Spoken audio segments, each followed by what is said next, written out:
Marilyn Manson. Marilyn Manson. Marilyn Manson. Marilyn Manson. Marilyn Manson. Marilyn Manson has canceled the last 5 dates of his U.S. tour out of respect for those lost in Littleton. But the singer says artists like himself are not the ones to blame. This is perhaps the sickest group ever promoted by a mainstream record company.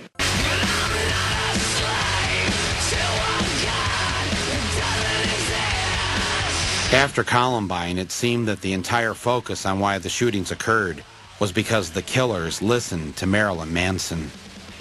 2 years after Columbine, Manson finally returned to Denver. The Ozfest at Mile High Stadium brings shock rocker Marilyn Manson to Denver tomorrow. There were protests from the religious right. But I thought I'd go and talk with him myself. When I was a kid growing up, music was the escape. That's the only thing that had no judgments. You know, you put on a record and it's not going to yell at you for dressing the way you do. It's going to make you feel better about it. Some will be so brash to ask if we believe that all who hear Manson tomorrow night will go out and commit violent acts. The answer is no.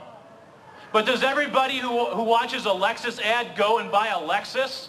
No, but a few do. I definitely can see why they would pick me, because I think it's easy to throw my face on a TV because I'm, in the end, sort of a poster boy for fear.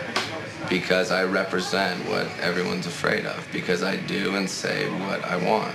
If Marilyn Manson can walk into our town and promote hate, violence, suicide, death, drug use, and Columbine-like behavior, I can say, not without a fight you can't. The two byproducts of that whole tragedy were violence and entertainment and gun control. And how perfect that was the two things that we were going to talk about with the upcoming election. And also then we forgot about Monica Lewinsky, and we forgot about the president was shooting bombs overseas, yet I'm a bad guy because I've sang some rock and roll songs. And who's a bigger influence, the president or Marilyn Manson?